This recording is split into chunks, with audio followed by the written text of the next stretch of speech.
Hello students, कैसे हो आप सब। मेरा नाम है दीपक और आप देख रहे हो हमारा छोटा सा चैनल साइंटिया फिजिका। तो आज हम करने वाले हैं टॉरॉइड। तो सोलेनॉइड से ही टॉरॉइड निकला है, इसको अलग नाम क्यों दिया है वो हम देखते हैं। तो सोलेनॉइड जो है हमने बोला था एक हेलिक्स स्ट्रक्चर है, ठीक है। बेसिकली हम इसे हेलिक्स स्ट्रक्चर बोला था। क्यों बोला था? क्योंकि इसकी जो मैग्नेटिक फील्ड है वो बार मैग्नेट से कंपैरेबल है, ठीक है। जब हम करंट पास करवाते हैं तो ये एक बार मैग्नेट की तरह बिहेव करता है, आइडियल सोलेनॉइड, ठीक है। तो टॉरॉइड जो है वो सोलेनॉइड से कैसे बनता है? हम सोलेनॉइड को पकड़ के राउंड शेप में कर्व कर देते हैं, ठीक है, कुछ इस तरह से, ताकि इसका नॉर्थ पोल साउथ पोल के सामने आ जाए, ठीक है। तो ये बार मैग्नेट की तरह बिहेव नहीं ना करेगा, तो इसकी मैग्नेटिक फील्ड सोलेनॉइड से डिफर कर दी, ठीक है। इसीलिए हम इसे अलग नाम से पुकारते हैं, जिसे हम टॉरॉइड बोलते हैं। ओके, अभी देखिए क्या हुआ, हमने नॉर्थ पोल को साउथ पोल के सामने लाकर खड़ा कर दिया, ठीक है। जिसके कारण क्या होगा, नॉर्थ पोल से जितनी मैग्नेटिक फील्ड लाइंस निकलेंगी वो सीधा साउथ पोल में एंटर कर जाएंगी, और बाहर जो है टॉरॉइड के बाहर मैग्नेटिक फील्ड जीरो हो जाएगी, यहां भी और यहां भी, ठीक है। तो मैग्नेटिक फील्ड कहां रही? सिर्फ टॉरॉइड के अंदर ही मैग्नेटिक फील्ड रहेगी।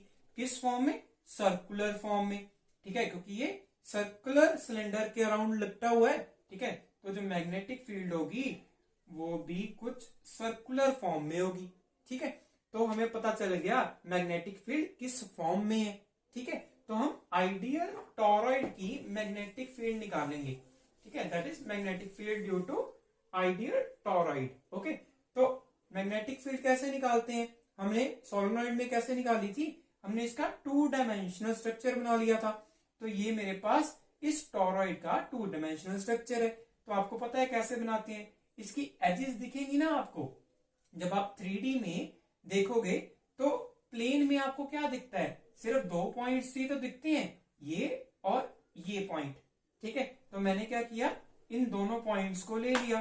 तो जिस पॉइंट में करंट अंदर जा रहा था उसे क्रॉस से रिप्रेजेंट किया, जिस पॉइंट से करंट बाहर आ रहा था उसे डॉट से रिप्रेजेंट किया, ठीक है। तो अभी मैग्नेटिक फील्ड की डायरेक्शन आप पता कर सकते हो आराम से।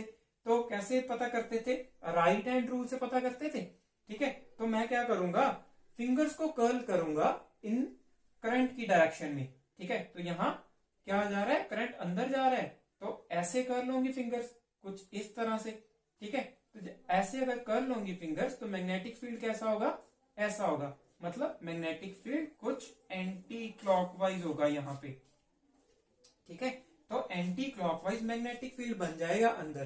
तो अभी मैंने मैग्नेटिक फील्ड की स्ट्रेंथ निकालनी है, तो वो कैसे निकालते हैं? एम्पियर सर्किटल लॉ से। तो एम्पियर सर्किटल लॉ क्या बोलता है? Close line integral of magnetic field is equals to mu not times I, that is current enclosed by the loop, ठीक है। जो लूप हम चूज करेंगे, तो सोलेनॉइड में भी ऐसे किया था, लूप चूज की थी। तो मैं कोई लूप चूज कर लेता हूं। अभी हम लूप जो है वो किस शेप की लेंगे? तो लूप जो है वो मैग्नेटिक फील्ड जैसी शेप में है, वैसी ही लूप लेंगे, ठीक है। हम वैसी ही लूप लेते हैं, याद रखिएगा। जैसी मैग्नेटिक फील्ड की शेप होगी एम्पियर सर्किटल लॉ में, हम वैसे ही शेप में लूप लेते हैं। आप कहोगे डिफरेंट शेप नहीं ले सकते, मैं कहूंगा डिफरेंट शेप ले सकते हैं, बट कैलकुलेशन मुश्किल हो जाएगी, ठीक है। कैलकुलेशन को आसान करना है अगर, तो जैसे मैग्नेटिक फील्ड की शेप है वैसे आप लूप कंसीडर कर लीजिए।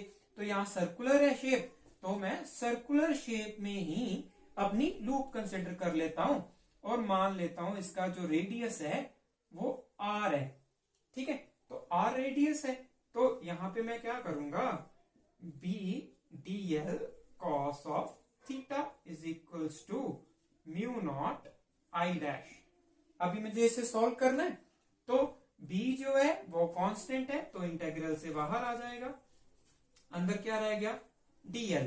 अभी cos थीटा को सॉल्व करना है, तो देखिए लूप क्या थी? सर्कुलर थी। मैग्नेटिक फील्ड क्या थी? वो भी सर्कुलर थी, ठीक है। तो जिस डायरेक्शन में मैग्नेटिक फील्ड है उसी डायरेक्शन में मेरे पास लेंथ एलिमेंट है, ठीक है। तो मेरे पास थीटा क्या हो जाएगा?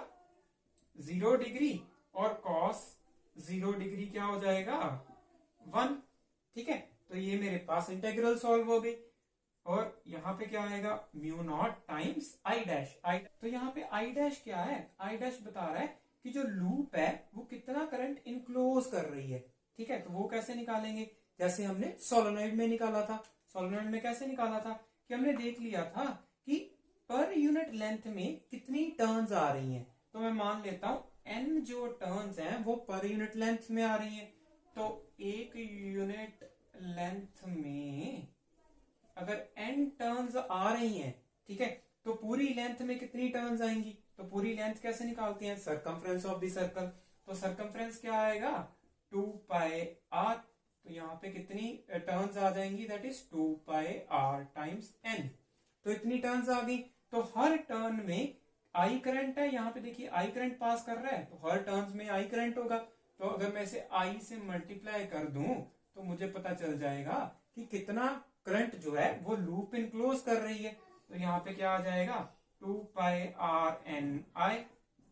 ठीक है, अभी मुझे इंटेग्रल सॉल्व करना है। तो इंटेग्रल कैसे सॉल्व करते हैं, ये डीएल का इंटेग्रल है, मतलब डीएल मीन्स पूरी लेंथ। ठीक है, अभी ये पूरी लेंथ बता रहा है, तो पूरी लेंथ क्या है, सर्कमफ्रेंस ऑफ द सर्कल, फिर से 2 pi r is equals to mu nought 2 pi r n I.